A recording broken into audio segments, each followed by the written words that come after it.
Hello and welcome to today's edition of Cafe Diversity. I'll be your host, Sarah Nata. As always, today's show is brought to you by WCG-TV and Westman Immigrant Services.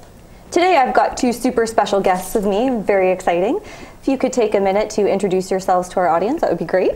Okay, my name is Natalia Lebedinskaia, and I'm the curator at the Art Gallery of Southwestern Manitoba. Perfect. And my name is Greg Staats. I'm a visual artist from Toronto, Ontario. Cool, okay, great. So can you tell us a little bit about your roles in the upcoming art exhibition that's happening this week?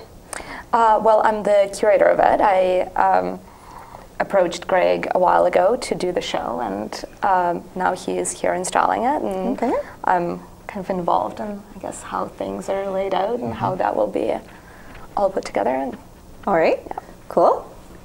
Yeah, so the exhibition is photography, video, sculpture, and some printmaking. So it's a diverse platforms of media that revolve around the subject of condolence and memory. And I'm from Six Nations Reserve in Southern Ontario. Okay. And originally we're from upstate New York, but we have this the great law of peace. So there's two precepts. One is Thanksgiving, and the other is elevating each other's minds. So I've been working with that for about 10 years now. Condolence. Oh, wow. And going back to the original ceremonies themselves, and also from my own family photo album, which will be on display as well. Oh wow, that's really exciting. Okay, just to go back a little bit, Natalia, you said you were the curator. So for those who are watching who may not know, what is a curator? What do you do? It's a complicated question these days because you have some clothing company says there's the new curated collection of jeans. Like it's not really quite that simple. It's something that actually involves a lot of research, and for example, my personal research interests are very much in photography and memory. Okay. And even specifically family albums. That's very good. What nice connection. My master's research was in. So when I put together exhibitions, I think about both of how it would relate to this area and how the public here would react to it, but also how it links up to these broader conversations happening in contemporary art and visual culture. So I do a lot of research, I do a lot of studio visits, read a bunch of literature that some of it is about art and some of it is about entirely different things, and then I relate it all together. And what comes out of it is usually a series of exhibitions. Okay. So Greg's is one such show that I think probably most closely is related to my research interests. Oh, okay, that's very good. It's a very happy relationship then that you guys have going on. Yeah. That's great. Now I understand that the exhibition that's happening this week and going forward, there is one other artist involved. Yes. So can you speak a little bit to that? Absolutely. So the way that I usually curate shows is I do two solo exhibitions side by side. So and sometimes there are stronger connections with the work, sometimes the connections are a little bit more nebulous, and sometimes the connections come out in once it all goes up and the conversations between the artists start. So it's both a research-based process and an intuitive process. And the other artist in the gallery is Velibor Bozovic, who is a Montreal-based photographer, originally from Sarajevo. Oh, well. Yeah. And he is coming to Brandon tomorrow to also check out how his work is looking in the gallery. And he did this series of photographs all around Montreal where he wanders around with a large format camera, so one of those antique large cameras that produce really beautiful negatives with all this really intricate detail. Oh wow. Yeah, it's and because it's this cumbersome object, and he stops to take photographs, people become interested in what he's doing, they ask him questions, there's conversations that come out of it. But the underlying theme of all the photographs is the remains of the forest that still kind of comes through within the city.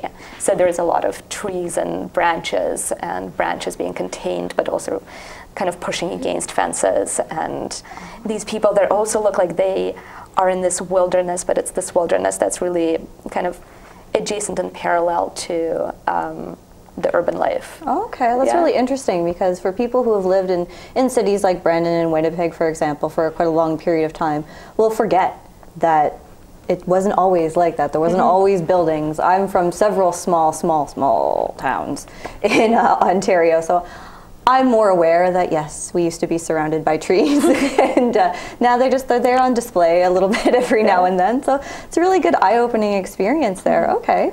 Now, you mentioned before that when you do the shows, you like to have two different artists. So you've always planned to have two separate artists come during your exhibition? I aim for that. Okay. Sometimes I do group shows that are more a larger number of artists kind of shown together, and sometimes I do solo shows for the whole entire gallery space. But it's quite a large space, and it can be intimidating, and it can be a little bit kind of overwhelming that way if it's just one show in it. Okay. So I really like the two-show model. Okay. Yeah. No, I think that's quite nice too, and then they have someone to talk to, right? Yeah. Not all by themselves. Poor little artist all over.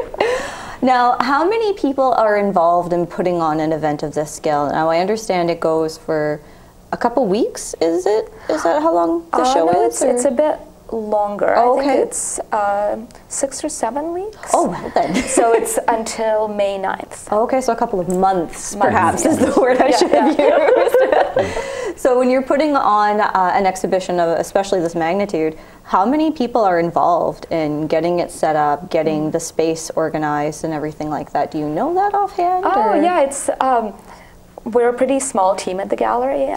There's myself, there's a preparator who puts all the work up, so he works really closely with Greg on how the work goes up. And there is the gallery services coordinator who does all the marketing stuff. We have a person at the front desk who sits there and, you know, holds guard. And yeah, and then there's the executive director who oversees all of that. And then our art educator, Chris Cooper, once all of it is actually up, comes into the space and brings in school groups, brings in our education programs that then really connect the show to the local community and the local kids and teens. Excellent. And school groups and adult groups as well. And with this show, we've also teamed up with the Westman Immigrant Services, where we've asked someone to do translations of the exhibition texts into, I believe, 5 languages, maybe 4. Chinese, Spanish, 4, Ukrainian and Russian. So they have been great help with connecting us with the translators, and hopefully we'll be bringing in ESL groups. That's perfect, because then everybody can enjoy it, right? Then you take down a lot of those barriers like language and things like that. That's excellent. Cool. I'm excited. So I know it's starting this week, but what's the actual day that it starts? Thursday, March 12th. Okay. There's an opening reception at 7:30. Okay. And we'll have a special performance by the Sweet Medicine Singers. Ooh. Yeah. It's even more exciting. So 7:30 p.m.? Yeah. I'm going to have to put that in my calendar. Yeah. I need to come to this. Now, you said that you're the educational coordinator person, brings in schools and things like that. Is this event, is it open to the public? Oh, Do you have to have a special membership to come? No, it's all free and open, and that's something that's very important to us at the gallery, is that admission is always free. It's free to attend the opening reception, to have the snacks, to listen to the artists talk. I like that. Listen to the Sweet Medicine Singers, and the gallery is, whenever it's open, it's free. Really? And there's free parking in the town center. You can ask us for a token. We'll give you a token. You can leave for free. Wow, that's even better. So there's no excuse for people not to go, unless you know the time is of an issue, but no excuse. And we're open till 9 on Thursdays. So very good. There you go. Right, that's very excellent. Okay, that really takes down a lot of the barriers. You guys have done a lot of work for that, then, you know, making sure that the immigrant population that's very abundant here in Brandon is able to attend. There's no cost to get in. Free is my favorite price ever. So I'm actually really excited about this. Yeah, and we've also extensively promoted the show to the Brandon Friendship Center as well. So good. We're hoping that they will bring some people in as well. Okay, that's excellent. And a lot of the ladies who are in the Sweet Medicine Singers are also connected to the Friendship Center. So we've actually tried to make that link even more personal that way by including them minute. It's a nice thing about a nice town like this is everybody has a little connection to something, and we can all come together. Yeah, it's really great. Yeah, so I'll be doing a walkthrough at 8 o'clock. Okay. And an artist talk walkthrough. Ooh, Gallery, so. that's even more exciting. and people can ask you questions. Yeah. Ooh, you won't be intimidating, will No. you? Artists are always No. intimidating, at least on Fine. television. That's good. All right. And you said it starts this Thursday, March 12th, and it goes until when in May? May 9th. May 9th. Okay, yeah. So almost a full 2 months there. Happens right over spring break. So all Yeah. those people who aren't working or aren't in school, there's something to do. Come down to the art Exactly. gallery, take a look at the shows. That's Yeah. perfect. And we also have spring break programs as well for kids. Oh, even like full day good. spring break programs for kids. So Okay. all of them will get to see the shows as well. Oh, cool. Oh, Yeah. that's awesome. Yeah, Well, that's really introduce exciting. kids to Very good. mnemonic devices. That's really great. Okay, well, thank you. So I'm going to turn my attention now to Greg. You're in my spotlight. You're in my vision. Don't be scared. Some of the questions I have for you are, what prompted you to start taking pictures? What was it that made you decide to do that? Well, when I was younger, I started taking photographs when I was 16, so it was a way for me to take on a role I was quite shy and quite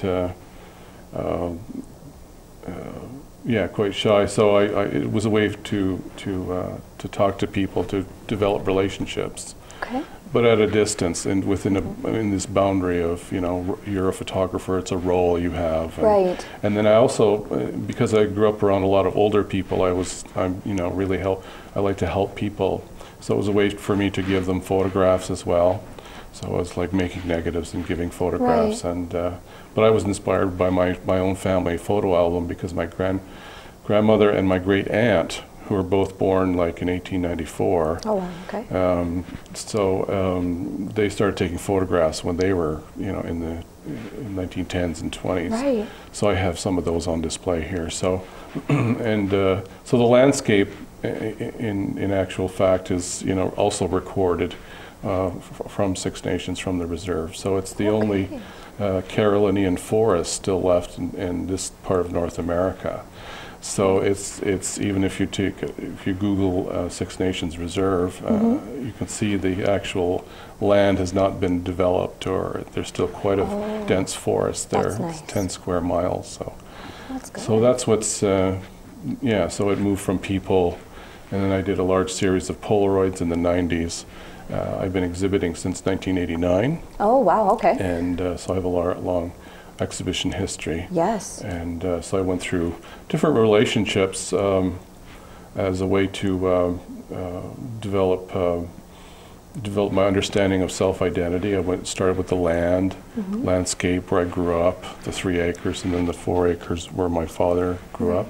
Okay. And then nation, community, family, and then self. Oh, wow. And so I worked photographically, making visual documents, working in series mostly.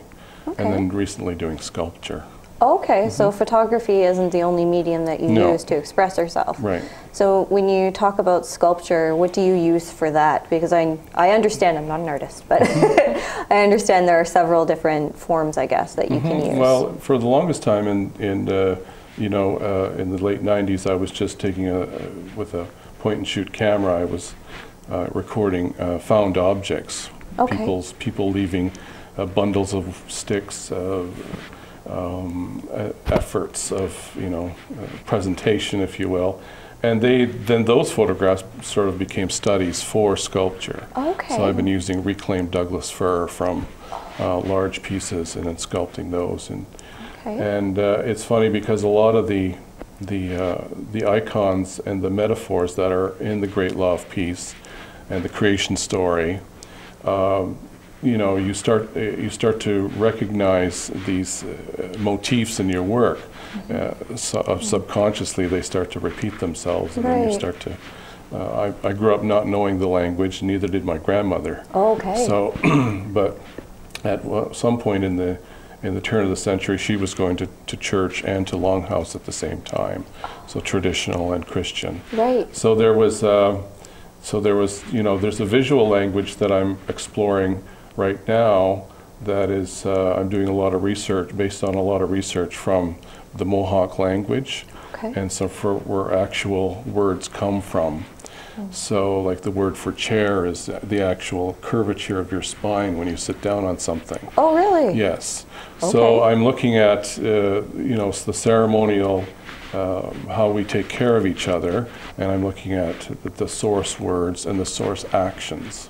Oh, wow. And then I plan to photograph some of those actions as well. Okay. Working with a dancer and gesture and Oh. doing video. Oh, as that's well. exciting. So, yeah. I look forward to that. Yeah.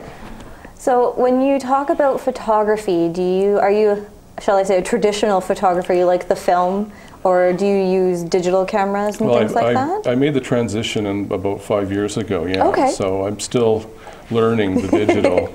But I did a lot of printmaking in the early 90s. And so I'm treating digital more, seeing it as an entry point to printmaking. Okay. Or sort of viewing photography now like printmaking. Okay. Do you have a preference? No.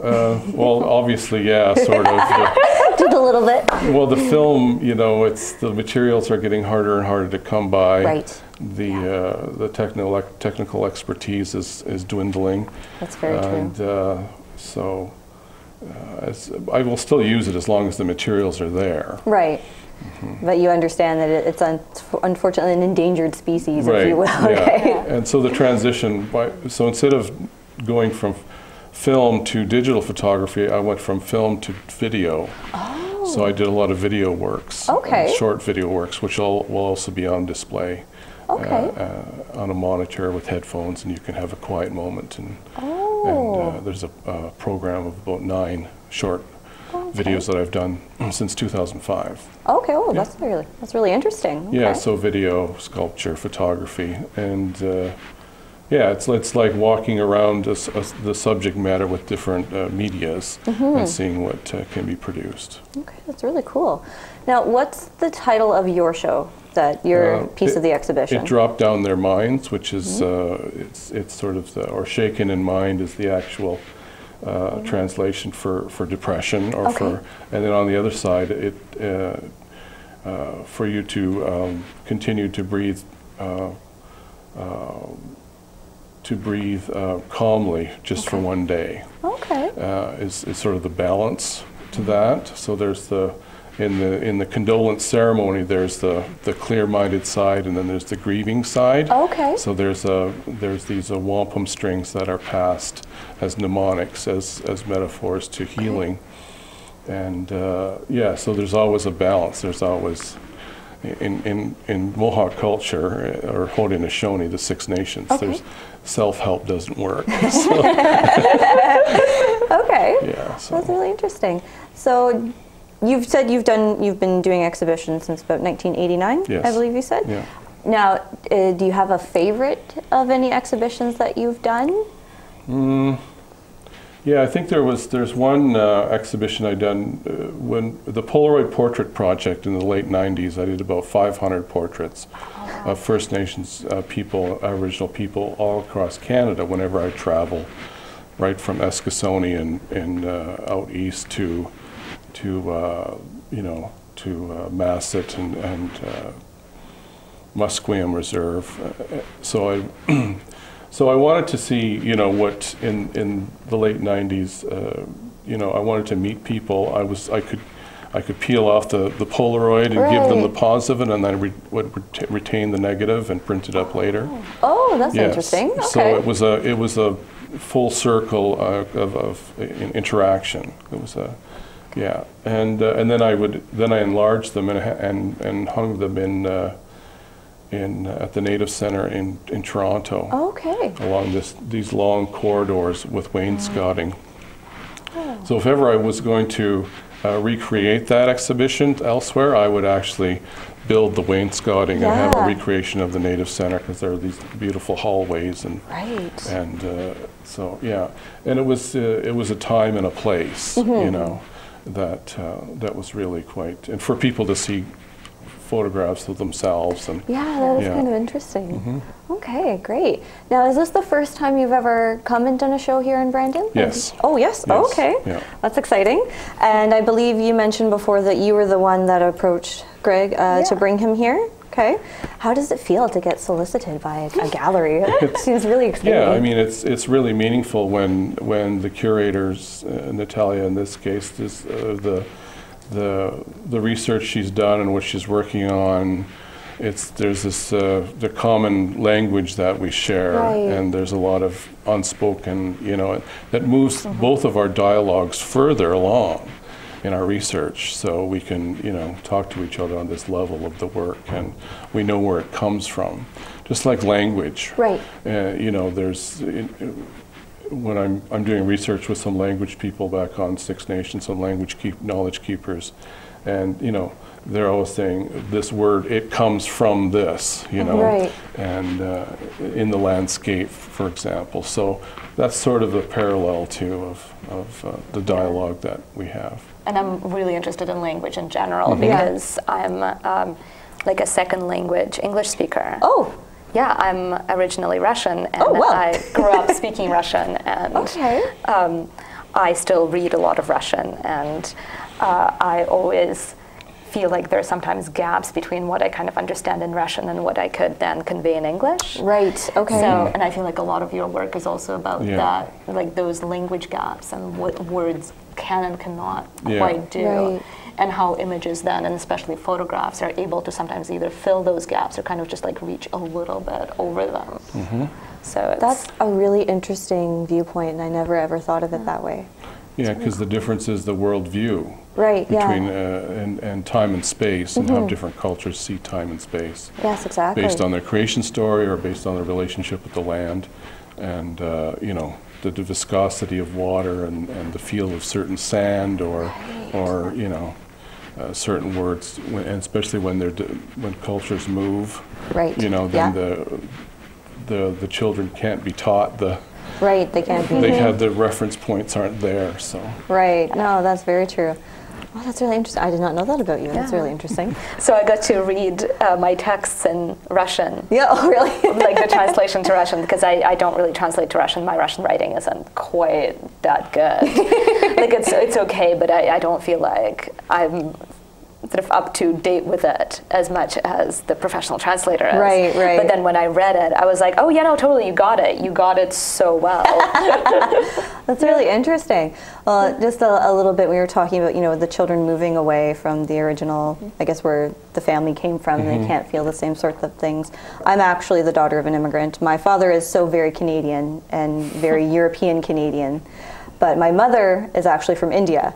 So there's a lot of that culture that I haven't been able to learn because we're Anglo-Indian, so they're more focused on being British. So they force themselves to forget a lot of things. And it's disappointing, right? But when you have the pictures and the photographs and it elicits the memories, it's like, oh, well, we used to do it like this and things like that. So it's really exciting for me, and I really enjoy that's coming to our town. We can showcase this here in cute little Brandon. It's very exciting. Because there is quite, there is a certain amount of trauma of people moving. And so, that's one of the condolence ceremony of the Six Nations was even the first three, which is wipe away the tears of grief and restore the throat and the hearing, like when you're grieving, was even used at large meetings and large gatherings with alliances and with making treaties and doing, just sort of as an opening to, we understand you've traveled afar and you've had people you've lost, and there's a sort of a common, it's a protocol. It becomes a protocol. Oh, that's really interesting. And it sort of puts people at ease, and there's a realness to that. Yeah. It's a really interesting point too. So that's and it's a universal kind of approach. So that's in the Haudenosaunee, which means people of the longhouse.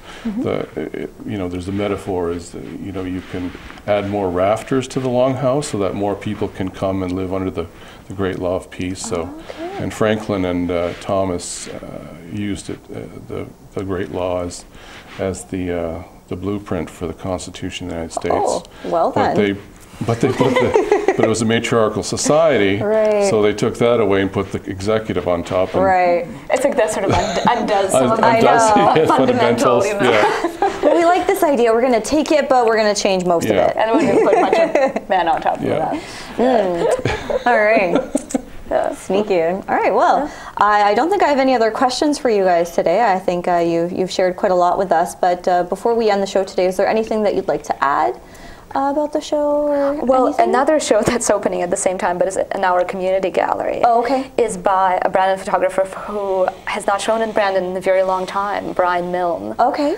And that's all also about Clear Lake and the unique kind of ecosystem that Clear Lake is. Oh, okay. So there's all these connections to land. And we also have, nice. At the same time at the gallery right now, an artist in residence who is originally from Manitoba but lives in New York. Oh, wow. Yeah, who is shooting out in around Brandon in the areas. And yes, I do believe I noticed that little ad they were calling for auditions, right? Yeah. So this one? Okay. Yeah, I think she might have enough volunteer actors right now because it's thawing and she wants the snow. She's on kind of a high-paced shooting schedule, but that's another exciting thing that's happening at the gallery. And right.